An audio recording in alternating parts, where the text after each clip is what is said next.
Bien, después de nuestra seudá, nuestra comida santificada en honor del Yom Shabbat, acá estamos nuevamente en la Kehilá, en la congregación, y continuamos en el campo energético de la Malcá, la reina Shabbat.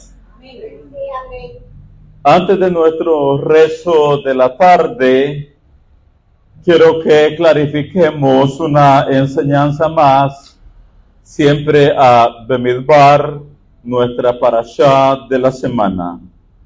Antes saludamos a todos, Shabbat Shalom, y bienvenidos a estudiar Torah.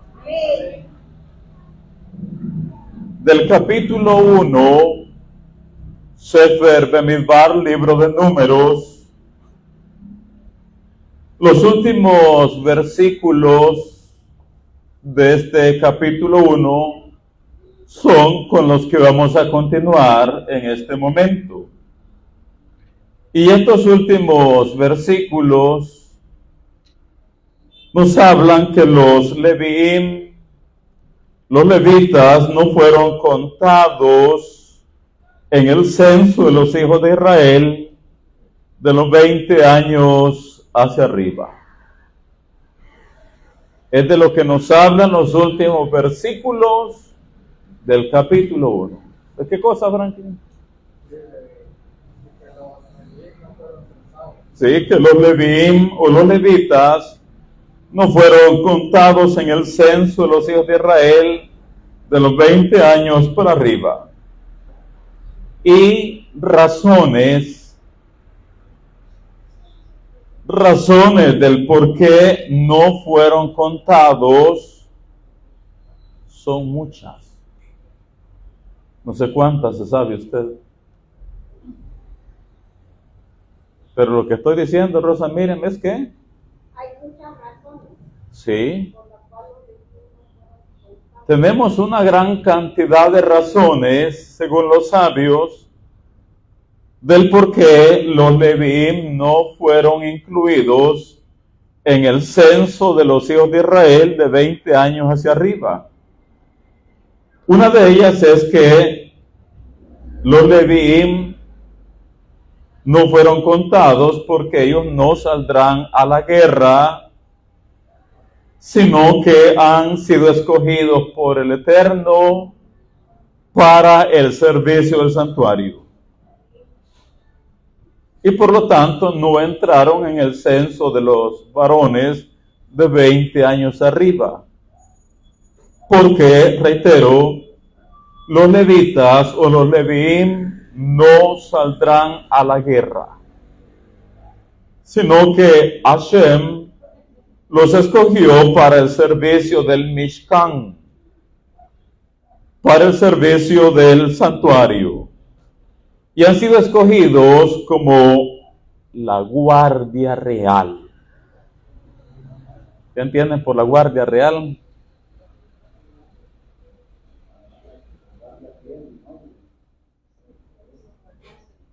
Sí. Los guardianes del rey. Los levíim son la guardia real, los que tendrán a su cuidado el tabernáculo y más adelante el templo de Jerusalén. Así que la función de ellos es tan pero tan sagrada, tan pero tan espiritual, y como su ocupación, su oficio, su función o misión será diferente a los censados de 20 años arriba, por lo tanto, en ese censo ellos no fueron contados. De hecho, los levíim serán porteros, serán los cantores y los encargados del mobiliario, y quienes a su vez asistirán a los Kohanim Bene Aarón. Ellos les van a asistir. ¿A quiénes? Sí, a los Kohanim Benearon. ¿Otra qué? Sí, otra razón por la que no fueron contados es porque los Levíim tenían una conexión espiritual más cercana y más profunda con la luz en comparación a las otras tribus.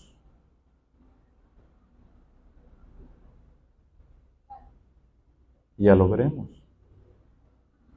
Los levitas tenían una conexión espiritual más cercana, más profunda con la luz divina en comparación a los demás Bene Israel.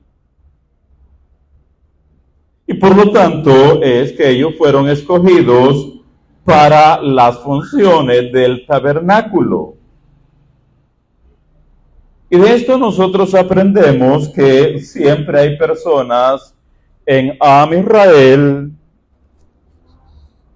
más comprometidas con la causa de la Torá que otros.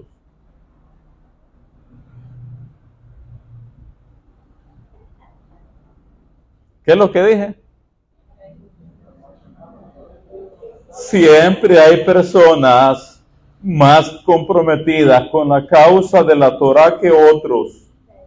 Siempre en nuestros medios de hombres y mujeres de Torá, siempre vamos a ver que hay personas más espirituales que otros. Que cuidan el honor de Hashem más que otros. Y por lo tanto, como Hashem dice, yo amo a los que me aman, traducido a buen español, tienen cuello conmigo los que cuidan de mi honor. Por lo tanto, las personas más comprometidas con la causa de la Torá, que cuidan el honor de Hashem más que los demás, finalmente terminan gozando ante el Eterno y con el Eterno de privilegios más especiales que otros. Entonces, ¿por qué se quejan? ¿Y por qué a mí no me dan? ¿Y por qué a mí? ¿Y por qué a mí? ¿Y por qué a él sí? ¿Y por qué a ella sí? ¿Pero qué estoy diciendo, Franklin?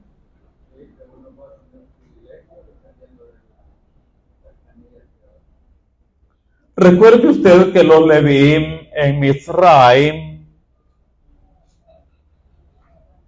en la esclavitud egipcia, ellos no se asimilaron.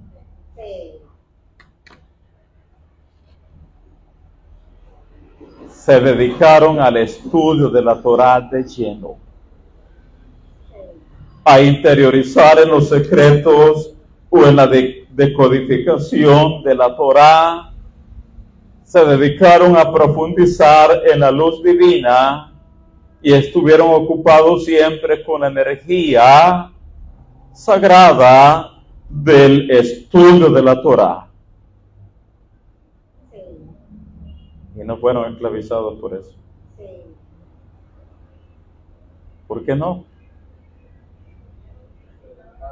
Sí, pero volvemos al mismo punto. ¿A qué punto llegamos? Dijo, paró. A todos los demás no esclavizó, paró. Pero dijo, paró al ver a los Levíim que estudiaban la Torah, dijo, ay, déjenos. Pero ese era un decreto del mundo espiritual. ¿Qué dijo, paró? Ay, déjenlos que estudien la Torah. Y total que a ellos a ellos no los tocaron. A ellos no los tocaron para servidumbre o para esclavitud. ¿Por qué gozaron de tal privilegio? Por su compromiso con el estudio de la Torá. Así que siempre habrá personas más comprometidas que otras en la Torá y por lo tanto gozarán de mayores privilegios. Entonces, ¿por qué se queja? Mejor sea usted de los VIPs también. ¿Para qué, Marcela? Para gozar de privilegios y para tener más cuello en el mundo espiritual que aquellos que le toman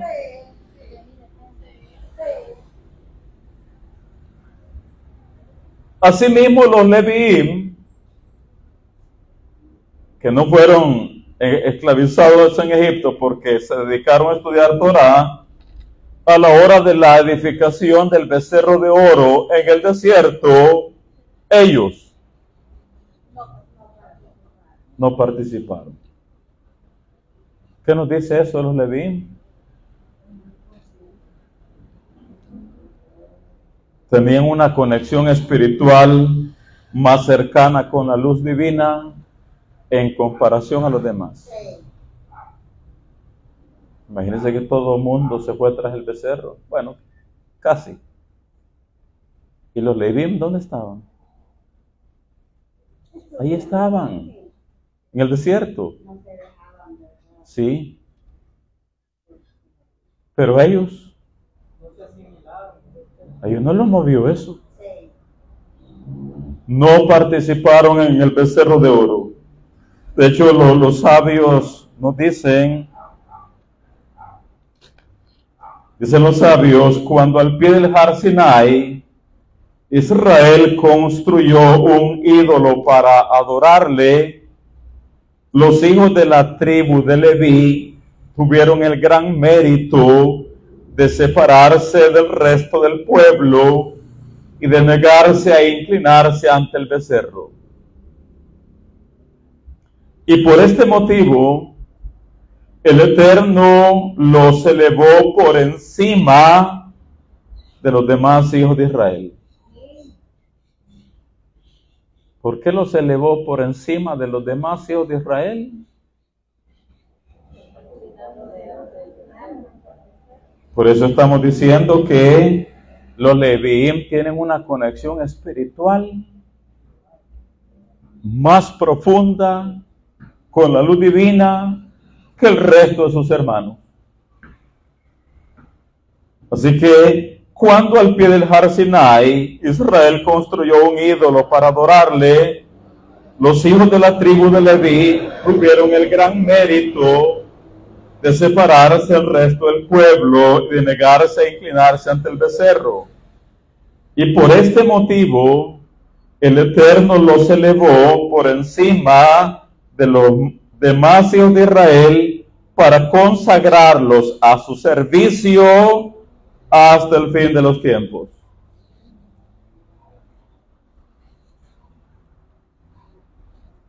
Y cuando dice al fin de los tiempos, ¿qué es eso?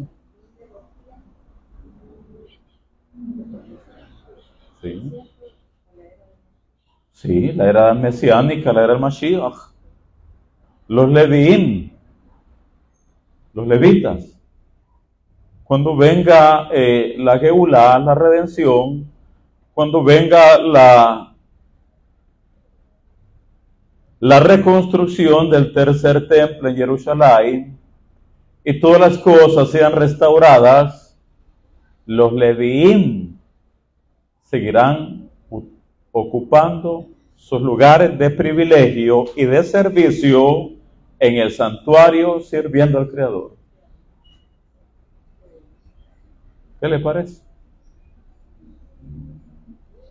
¿Otra qué, Marcela?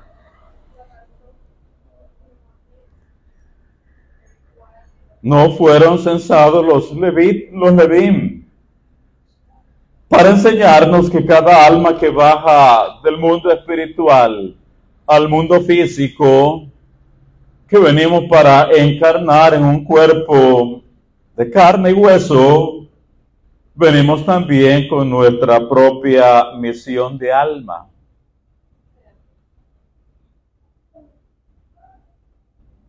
Y al igual que los Kohanim, lo vimos en la Parasha de Emor, esa misión que cada uno de nosotros traemos es única.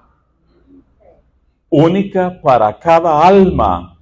Y por lo tanto, el trabajo espiritual de cada persona no es idéntico al de otra. ¿Por qué no?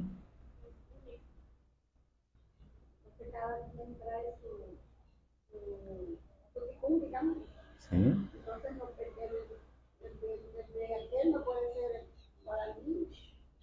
Igual, el nivel o el grado espiritual no es el mismo de todos. La misión no es la misma de todos, aunque sí tenemos una misión colectiva. Pero igual, el tikkun de cada quien es único. El tikkun que el alma suya ha venido a hacer acá abajo no es el mío. Y por lo tanto, la enseñanza que vemos en los Levíim es que nuestra alma, cuando baja del mundo espiritual al mundo físico, trae una misión específica. Otra, del por qué los Levíim no fueron contados, los sabios nos dicen. Oigan lo que nos dicen los sabios. Akadosh Baruj Hu previó que un decreto iba a llamar a todos los censados de 20 años de edad para arriba y que ellos morirían en el desierto. ¿Y eso dónde ocurrió? ¿Cuándo ocurrió? Parashá Shlach Lecha. Parashá Shlach Lecha. Los 10 exploradores y su mal reporte, que hicieron que toda la generación del desierto tropezara espiritualmente. Y ahí el Eterno estableció el decreto de muerte. ¿Para quiénes? ¿Para quiénes? Para todos los censados de 20 años arriba. Entonces, al no permitir el Eterno que los Levíim entraran en ese censo, ¿qué está haciendo?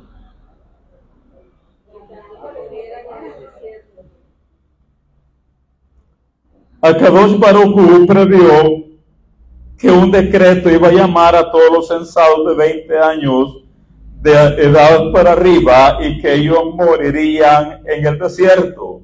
Él dijo de los Levíim, aquellos que no sean incluidos en el censo, porque ellos me pertenecen por no haber caído en el pecado del becerro de oro. Así que esa es otra razón de qué. Sí. Y razones hay muchas más. Leamos acerca de los Levíim y cerremos el capítulo 1. Capítulo 1, versículo 47, dice, pero los Levíim, según la tribu de sus padres, versículo 47, no fueron contados entre ellos. 48, porque habló Hashem a Moshe diciendo, solamente no contarás la tribu de Leví, ni tomarás la cuenta de ellos entre los hijos de Israel, sino que pondrás a los Levíim en el tabernáculo el testimonio, y sobre todos sus utensilios, y sobre todas las cosas que le pertenecen. Ellos llevarán el tabernáculo y todos sus enseres, y ellos servirán en él, y acamparán alrededor del tabernáculo. ¿Van a hacer qué cosa dije? La guardia real. Y cuando el tabernáculo haya de trasladarse, los Levíim lo desarmarán. Y cuando el tabernáculo haya de detenerse, los Levíim lo armarán. Y el extraño que se acercare morirá. Los hijos de Israel acamparán cada uno en su campamento, y cada uno junto a su bandera por sus ejércitos. Pero los Levíim acamparán alrededor del tabernáculo del testimonio. ¿Cómo qué? Como la guardia real, para que no haya ira sobre la congregación de los hijos de Israel, sobre los hijos de Israel. Y los Levíim tendrán la guarda del tabernáculo del testimonio. E hicieron los hijos de Israel conforme a todas las cosas que mandó el Eterno a Moshe, así lo hicieron. Y así llegamos ahora al capítulo 2, donde tenemos el mandato del Eterno de cómo acamparán las tribus en el desierto. ¿Qué tenemos, Franklin? El mandato de cómo acamparán las tribus en el desierto. Y tenemos todo un capítulo donde Hashem da el mandato, cómo acamparán las 12 tribus en el desierto.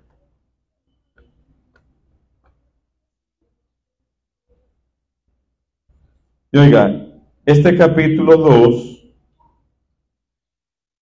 y la forma en cómo acamparán las 12 tribus de Israel, Bemidbar, en el desierto, es un área tan, pero tan mística.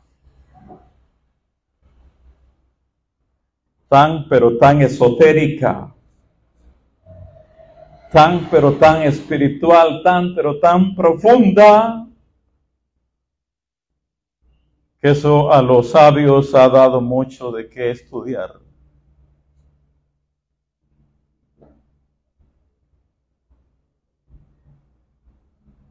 Porque el Eterno, cuando dijo 3 tribus allá, 3 tribus aquí, 3 tribus acá, 3 tribus aquí, y la forma en que lo estableció, es que dije, es tan místico, tan sobrenatural, tan esotérico, que por lo mismo, en este ciclo de Torah, veámosle solo la punta del iceberg. Y veámoslo en parte, para tener una mejor apreciación. Primero, la forma de cómo acampaban las 12 tribus de Israel en el desierto, tenía la forma de un cuadrado, un cuadrilátero. ¿Eso significa? 4 esquinas.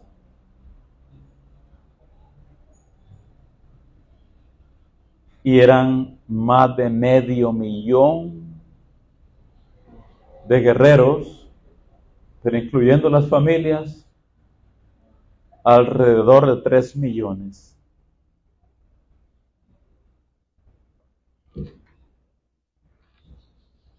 Así que la forma de cómo acampaban tenía la forma de un cuadrilátero, un cuadrado o con 4 esquinas. ¿Cuántos kilómetros abarcarían solo ellos? Alguna vez oí, no tengo seguridad, solo traslado lo que alguna vez oí, que ocupaban por lo menos un radio de 11 kilómetros a la redonda.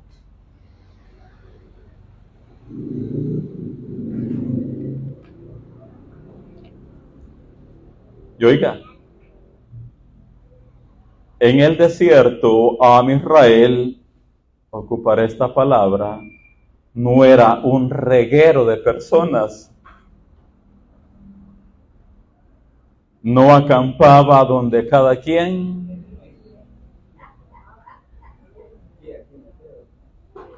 donde más cómodo le pareciera. Eso significa que había disciplina. ¿Qué había? Había disciplina. Y es el Creador quien escogió o estableció la forma. Segundo, cada campamento ¿Que eran cuántos en total, Franklin? Eran 4 campamentos. Cada uno de ellos estaba conformado por 3 tribus. Cada campamento tenía una bandera. ¿De cuántos son los campamentos? 4. Cada campamento tenía, ¿qué dije? Cada campamento tenía un jefe o una tribu.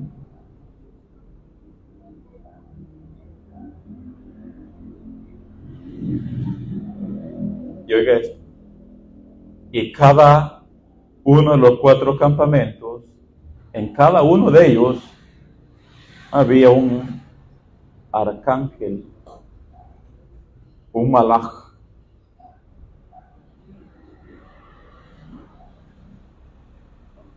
Por eso yo le estoy diciendo que esto de la forma en que acampaba Israel en el desierto, ¿era qué dije? Es que es sobrenatural esto. Así que cada campamento, son 4, tenía una bandera, una tribu jefe y un ángel que protegía al pueblo para ayudarles a superar su negatividad. Se lo voy a decir en otras palabras. Como cada alma es diferente a otra,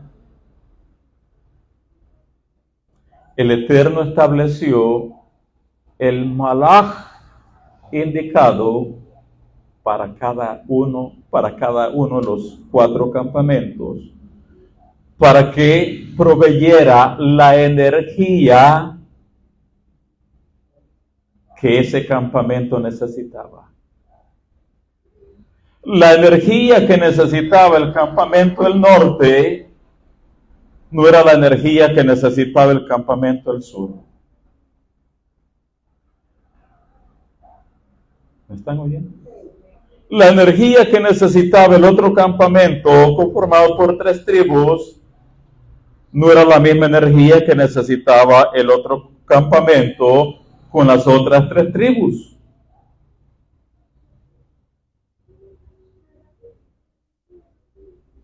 Por lo tanto, cada quien debía de reconocer su lugar.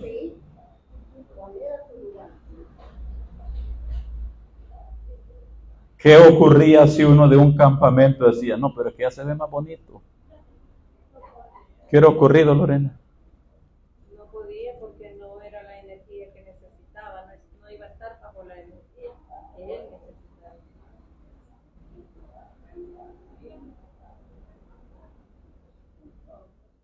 De hecho, número 3, la forma de acampar se asemejaba a la estrella de David.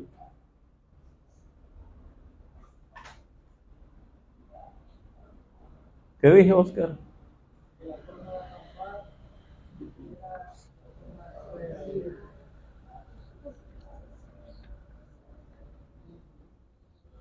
¿Qué tengo acá? ¿Pero qué tengo acá?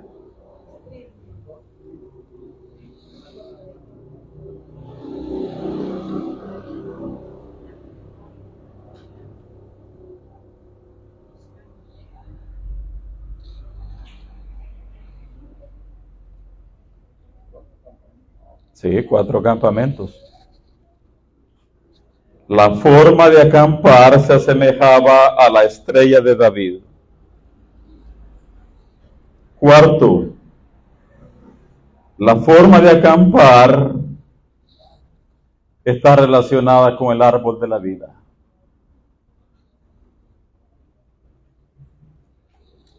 La forma de acampar tiene relación con los 4 ríos que salen del Gan Eden.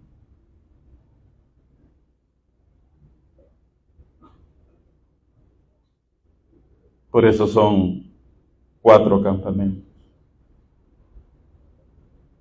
¿Cuántos son los ríos que salen del Gran Edén? 4. Oiga lo que nos dice el Zohar HaKadosh. Dice,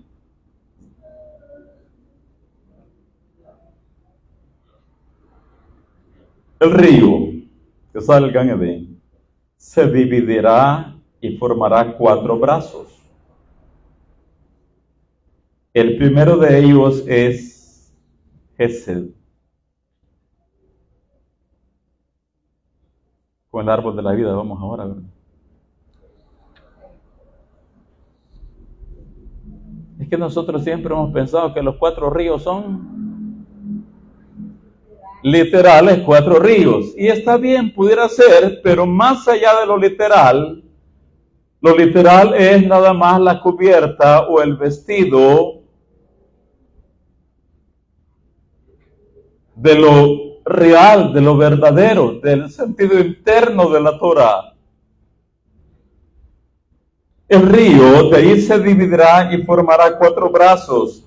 El primero de ellos es Hesed. ¿Dónde tiene la sefira Hesed? Que es brazo derecho. Oiga, de este beberá el campamento de Mijael. Y con él la tribu de Yehudá y sus 2 tribus compañeras. De este beberá el campamento de Mijael, y con él la tribu de Yehudá y sus 2 tribus compañeras. ¿De qué río van a beber? Hesed. ¿Quién es el malach allí?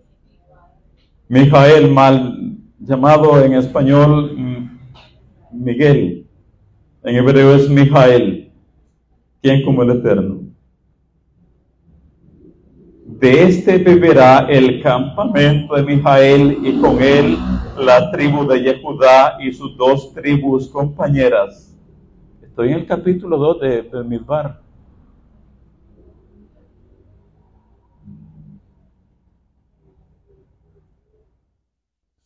El segundo río es Geburá. Ve el árbol de la vida.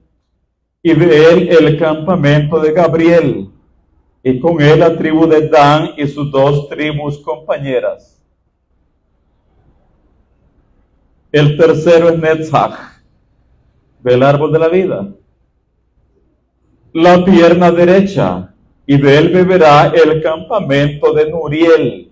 Y con él la tribu de Reubén y sus 2 tribus compañeras. El cuarto es Od, la sefira Od, la pierna izquierda. ¿A qué se refiere lo dicho de Jacob, que se sostuvo sobre su muslo izquierdo? Y de él beberán el campamento de Rafael, cuya misión es curar las enfermedades del cautiverio, y con él la tribu de Efraín y sus 2 tribus compañeras. Ya nos quedamos un poco.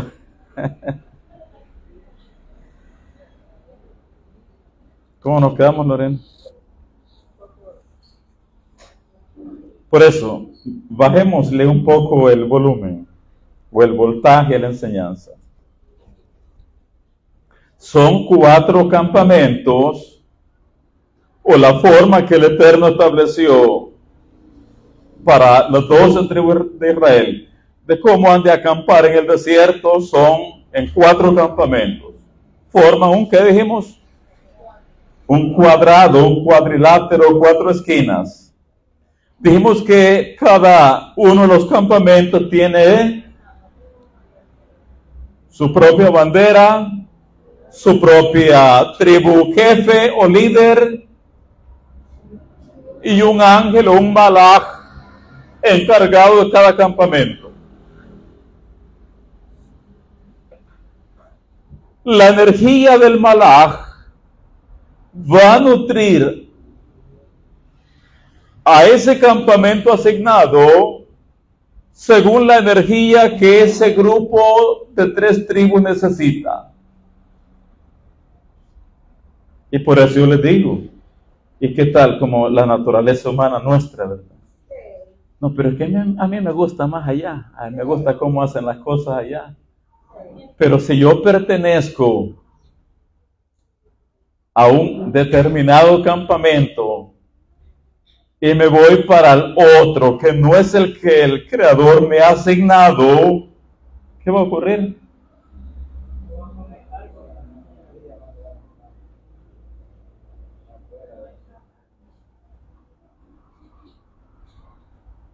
¿Qué va a ocurrir? No ha venido Gilma, ¿verdad? Pero ha venido el hijo de Gilma. Cada grupo de 3 tribus va a beber del río que necesita.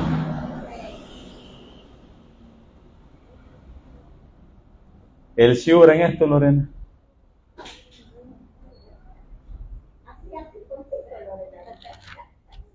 Pues que ya está el lugar donde cada uno debemos tener y donde debemos estar.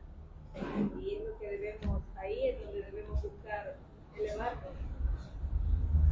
Así que cada campamento se nutría del río, de la energía, del malaj, que ya estaba asignado para cada campamento.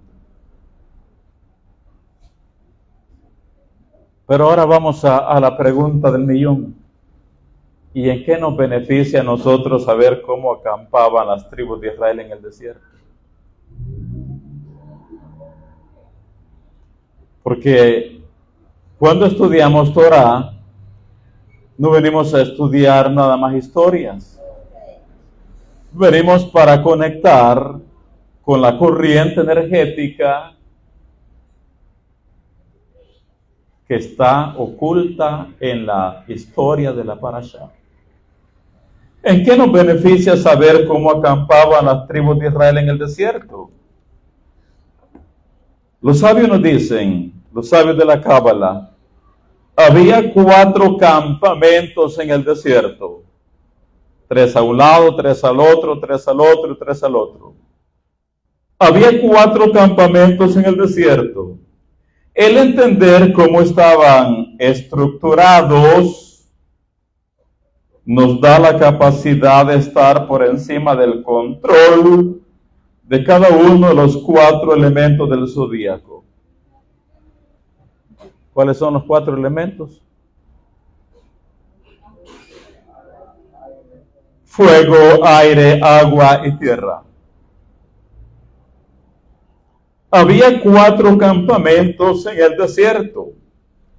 El entender cómo estaban estructurados nos da la capacidad de estar por encima del control de cada uno de los 4 elementos del zodíaco: fuego, aire, agua y tierra.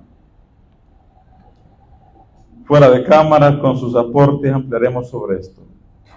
Abramos capítulo 2, versículo del 1 al 3. Sefer Bemidbar, libro de Números, dice, capítulo 2.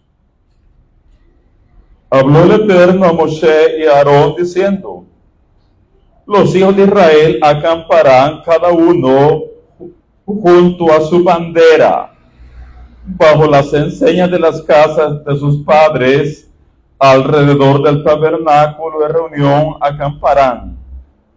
Estos acamparán al oriente, al este, la bandera del campamento de Yehudá, por sus ejércitos. ¿Cuántas tribus habrá con Yehudá?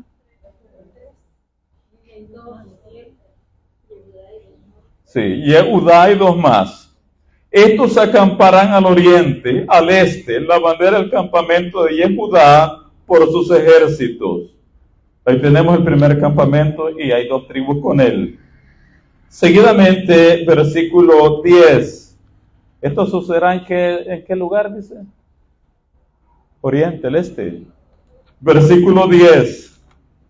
La bandera del campamento de Reubén estará al sur, por sus ejércitos. ¿Cuántas tribus habrá con Reubén? 2 también, para ser 3. Versículo 18. la bandera del campamento de Efraín por sus ejércitos al occidente. ¿Cuántas tribus habrá con él? 2 y con él 3. Versículo 25. La bandera del campamento de Dan estará al norte por sus ejércitos. ¿Y cuántas tribus habrá con Dan? Entonces, ¿cuántas tribus llevamos ya? 3 con Yehudá. 3 con quién más? Con Reuben. 3 con quién más? Efraín. Y 3 con quién más? Con Dan, para un total de 12 tribus.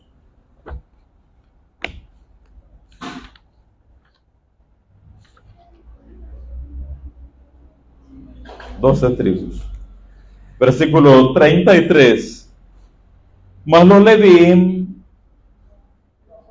no fueron contados entre los hijos de Israel como el Eterno lo mandó a Moshe.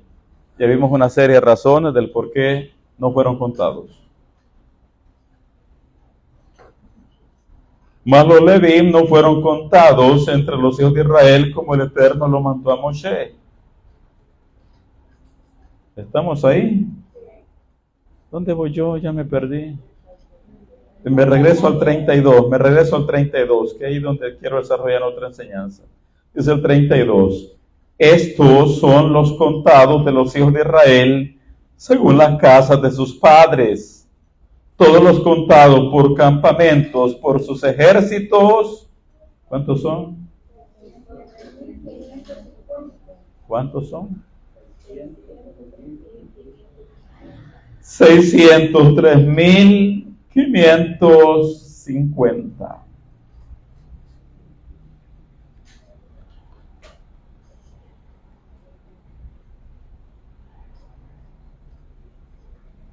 Oiga,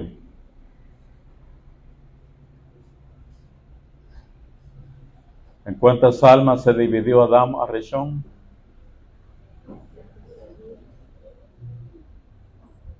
Oiga esto, entremos otra vez a temas ¿qué? Místicos, sobrenaturales.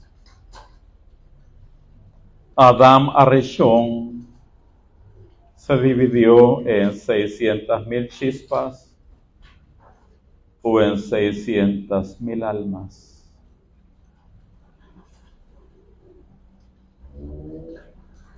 Y todas las almas que hay en el mundo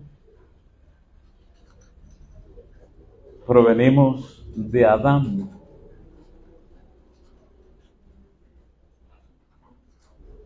Y siguen siendo 600,000 en las que se dividió. Oiga lo que nos dicen los cabalistas. Moshe contó aproximadamente 600,000 personas. Oiga, Franklin, el mismo número que había contado anteriormente en el capítulo 1.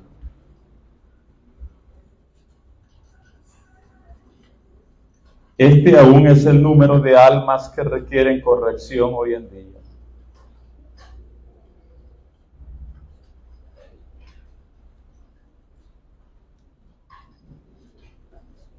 Puede que digas, pero hay muchas más de 600,000 personas en el mundo hoy en día.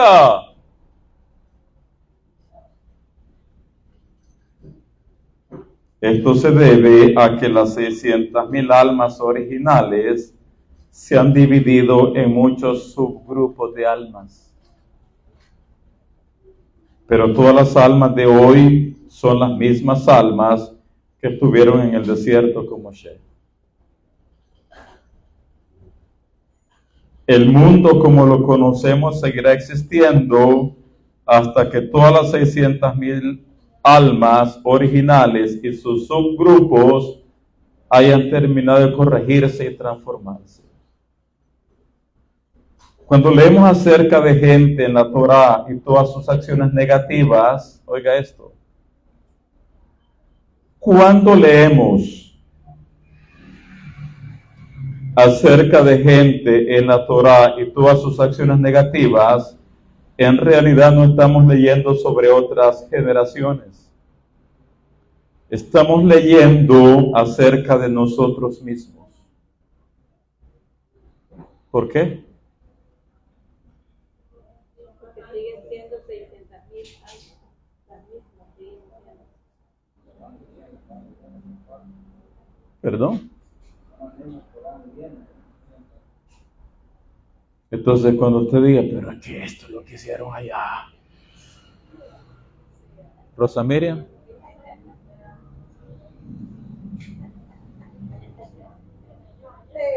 Ese Cora, qué rebelde. Pero ¿cómo fueron tan capaces de tal o cual cosa en el desierto?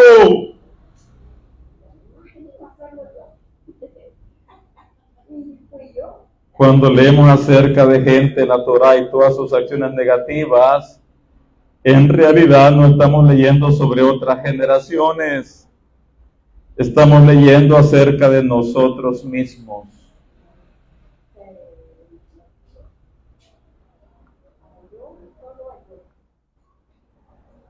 ¿Cómo miran eso?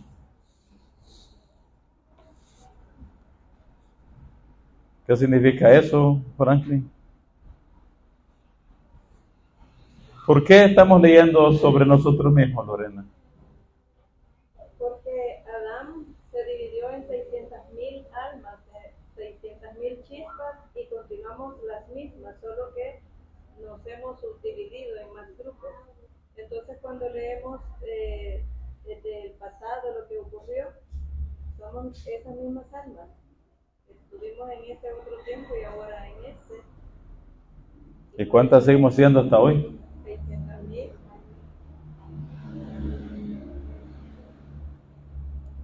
Así que en lugar de juzgar lo que esas personas hicieron,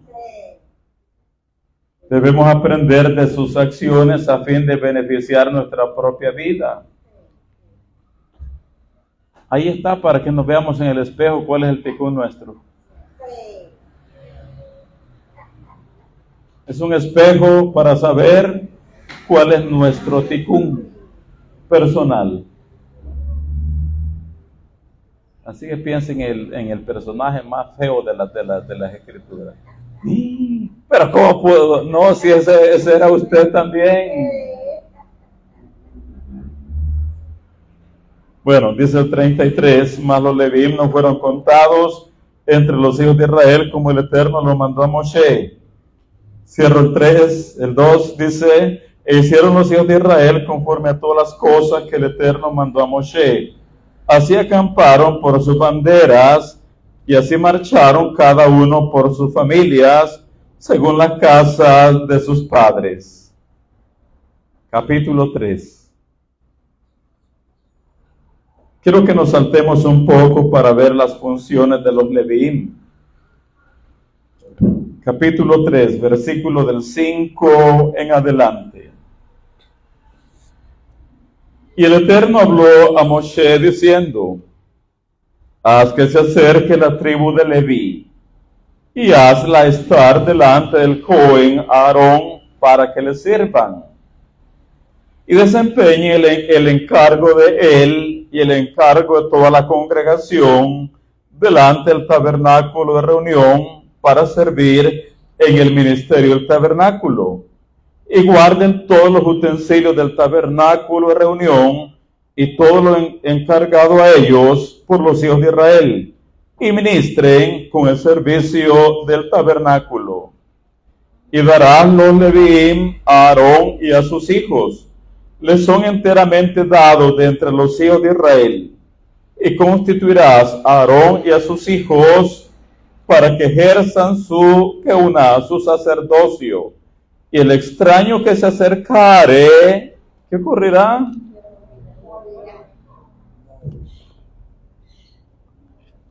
Alguna vez les conté una historia, ya hace rato, por cierto. Se la voy a recordar. Una historia de los sabios de antaño. Dicen los sabios, en el contexto, que el que se acercare... ¿El que se acercare a dónde?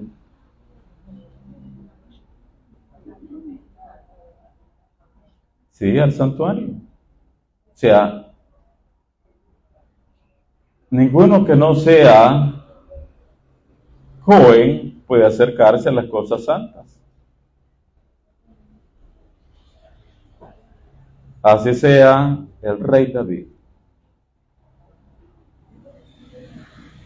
Ninguno que no sea leví puede acercarse a las funciones de ellos. Porque el extraño que se acercare a estas cosas morirá. Oiga, dicen los sabios, un pagano había oído decir que el Cohen Gadol llevaba unas vestiduras magníficas.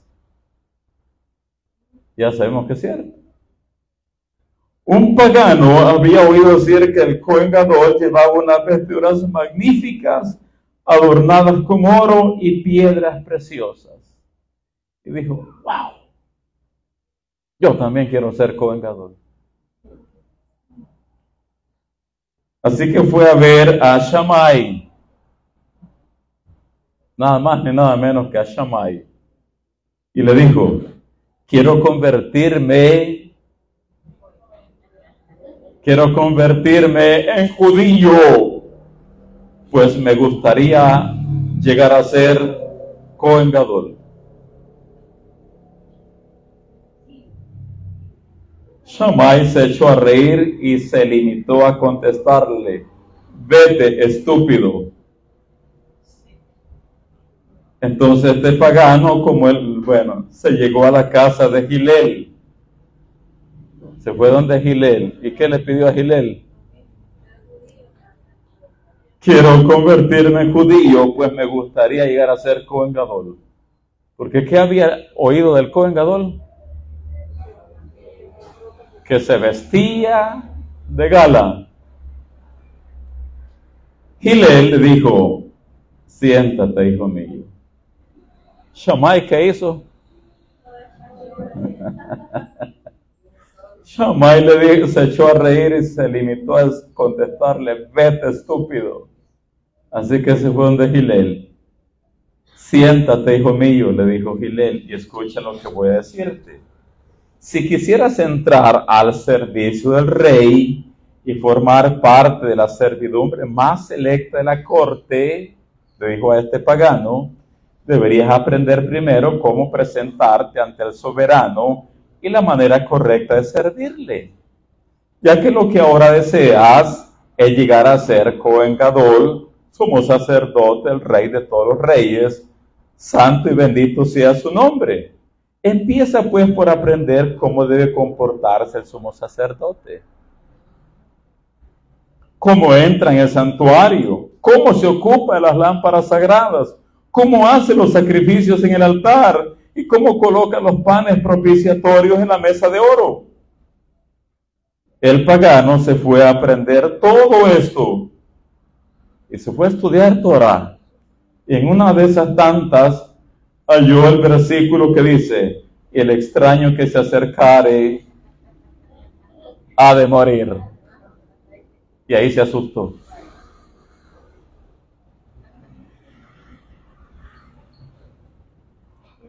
Vino a su maestro, vino a Gilel y le dijo, ¿quién es el extranjero que tiene prohibido acercarse al santuario bajo pena de muerte? Su maestro le explicó que solo los descendientes del primer sumo sacerdote Aarón tienen derecho a ofrecer los santos sacrificios. Y que el mismo rey David, rey de Israel, está considerado como un extranjero al respecto. Aún David es considerado como que... Entonces el pagano reflexionó. ¿Qué dijo?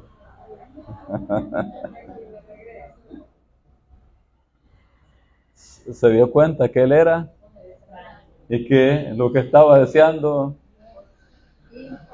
Entonces el pagano reflexionó, los hijos de Israel, de quienes está escrito, seréis para mí un pueblo de Cohanim, un pueblo santo, son calificados de extranjeros en lo que se refiere al servicio del santuario. ¿cómo puedo yo atreverme a pretender la dignidad sacerdotal?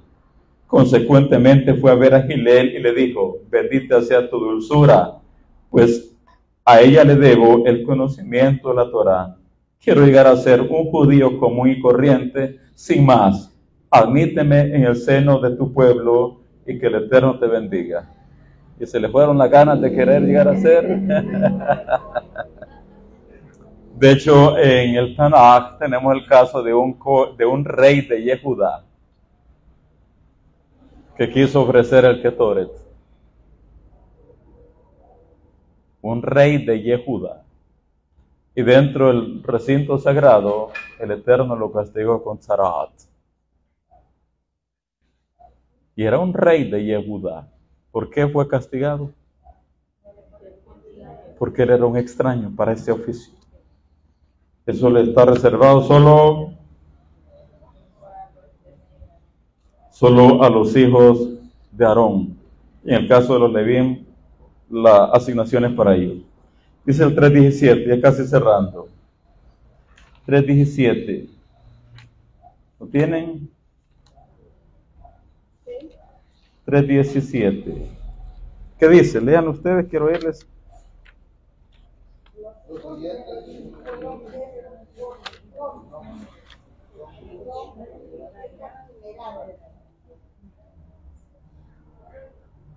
¿Ya lo leyeron? ¿No les oí? ¿Otra vez?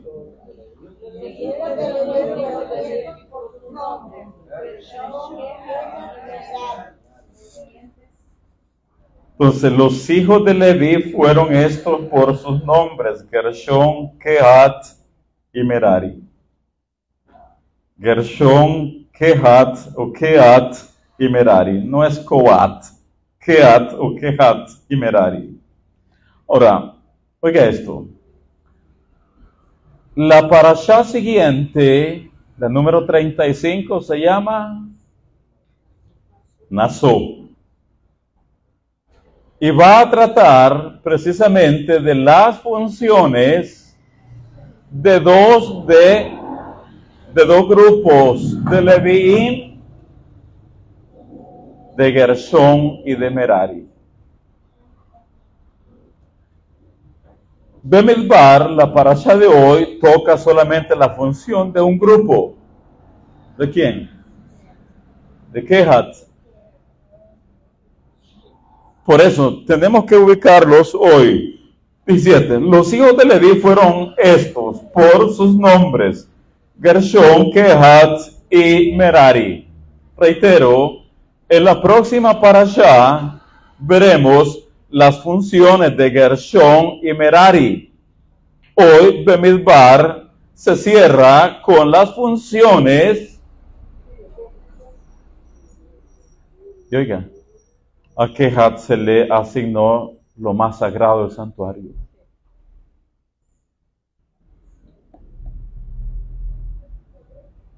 Y ni siquiera era el mayor. ¿Por qué? ¿Por qué?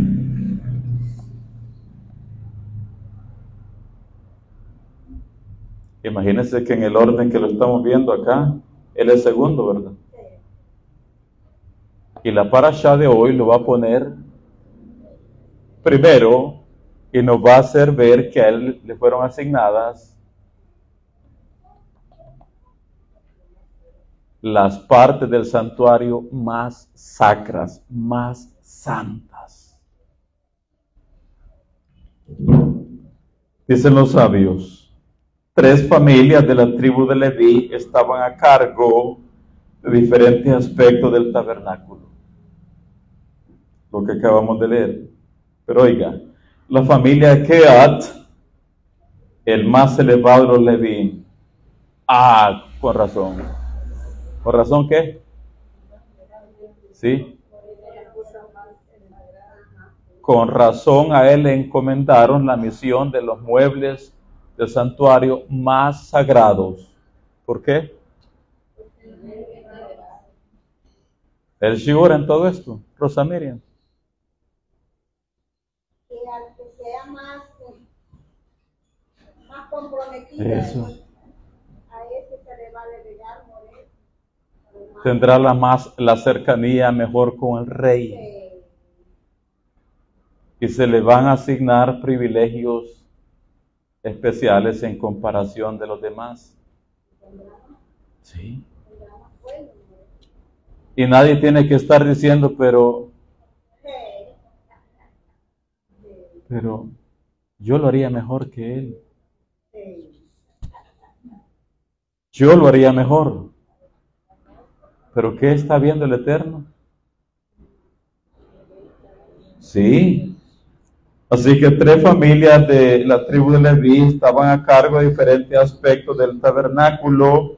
La familia Kehat, el más elevado de Leví, se ocupaba del arca y todas las herramientas físicas del tabernáculo. Y oiga el shiur.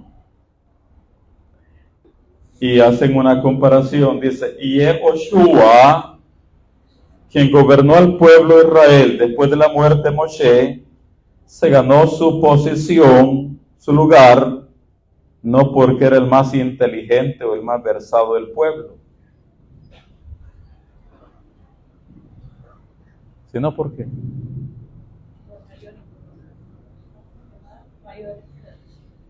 por ahí va. Sí, es que eso es lo que ve el Creador. Y Yehoshua, quien gobernó al pueblo después de la muerte de Moshe, se ganó su posición, su lugar, no porque era el más inteligente, el más elevado del pueblo, sino porque le importaba dónde moraba la luz del Creador.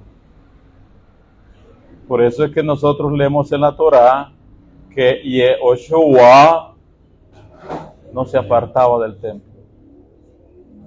No se apartaba del Mishkan, del tabernáculo. Entonces, no porque fuera el más inteligente, el más versado, sino porque le importaba dónde moraba la luz del Creador. De manera similar, los hijos de Kehat les dieron el trabajo de sanar y el trabajo de tocar el arca cuando debía ser movida. ¿Quién más podía tocarla? Hubo un personaje llamado Uza, la tocó una vez. ¿Qué pasó, Roselena?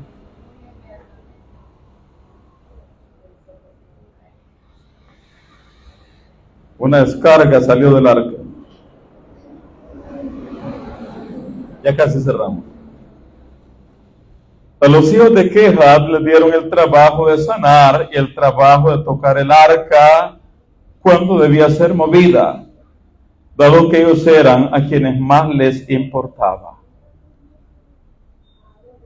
La lección para nosotros hoy en día, cuando leemos esta sección, es que tenemos que ocuparnos en gran medida de nuestras propias herramientas de construcción espiritual y más.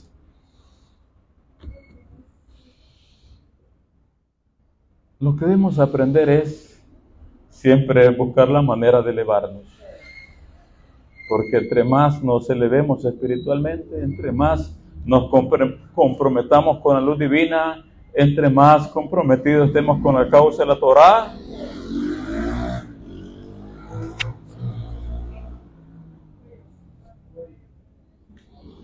y por eso, y voy a cerrar esta sesión leyendo capítulo 4 sobre las funciones de Kehat. Leo un buen rato, pero sin comentar, y cerramos. Capítulo 4. Habló el Eterno a Moshe y Aarón diciendo: toma la cuenta a los hijos de Kehat de entre los hijos de Leví por sus familias, según las casas de sus padres, de edad de 30 años arriba hasta 50 años, todos los que entran en compañía para servir en el tabernáculo de reunión. Y oiga, el oficio de los hijos de Kehat en el tabernáculo de reunión, en el lugar santísimo, será este. Y lo más sagrado les asignaron a ellos. Cuando haya de mudarse el campamento, vendrán Aarón y sus hijos y desarmarán el velo de la tienda y cubrirán con él el arca del testimonio. Y pondrán sobre ella la cubierta de pieles de tejones y extenderán encima un paño todo azul y le pondrán sus varas. Sobre la mesa de la proposición extenderán un paño azul y pondrán sobre ella las escudillas, las cucharas, las copas y los tazones para libar, y el pan continuo estará sobre ella.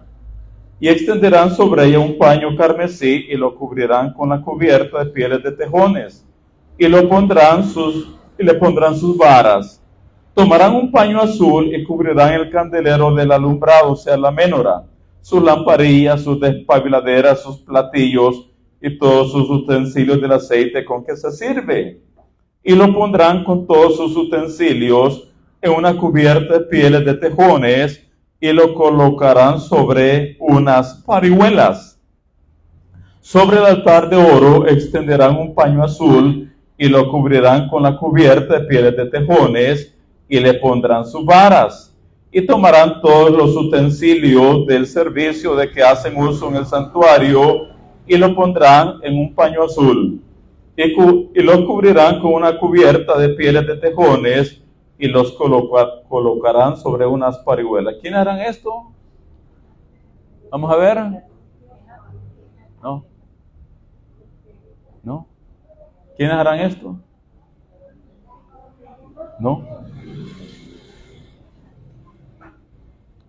Dice el versículo 5, cuando haya de mudarse el campamento, vendrán Aarón y sus hijos. ¿Quiénes harán todo esto? Entonces, dice 13, quitarán la ceniza del altar y extenderán sobre él un paño de púrpura y pondrán sobre él todos sus instrumentos de que se sirve, las paletas, los garfos, los braseros, los tazones, todos los utensilios del altar, y extenderán sobre la cubierta de pieles de tejones y le pondrán además las varas. Y oiga, y cuando acaben Aarón y sus hijos de cubrir el santuario y todos los utensilios del santuario, cuando haya de mudarse el campamento, vendrán después de ello, ¿quiénes? Los quehatitas, los hijos de Kehat, para llevarlos. Pero no tocarán cosas santas, no sea que mueran. Estas serán las cargas de los hijos de Kehat en el tabernáculo de reunión. Pero a cargo de Eleazar, hijo del Cohen Aarón, estará el aceite del alumbrado, el incienso aromático, el ketoret, la ofrenda continua y el aceite de la unción, el cargo de todo el tabernáculo y de todo lo que está en él, del santuario y de sus utensilios. Habló también el Eterno a Moshe y Aarón diciendo, no haréis que perezca la tribu de la familia de Kehat entre los Levíim, para que cuando se acerquen al lugar santísimo vivan y no mueran. Haréis con ellos esto. Aarón y sus hijos vendrán y los pondrán a cada uno en su oficio y en su cargo. No entrarán para ver cuando cubran las cosas santas, porque morirán. Y ahí se cierra Bemidbar, nuestra parashá de la semana. Bien. Shabbat Shalom a todos. Vamos a quedarnos discutiendo fuera de cámaras por largo rato todo lo que hemos estudiado. Así que para nuestros estudiantes virtuales, igual les saludamos Shabbat Shalom. Y para Carlos Manuel Aquino, Shabbat Shalom.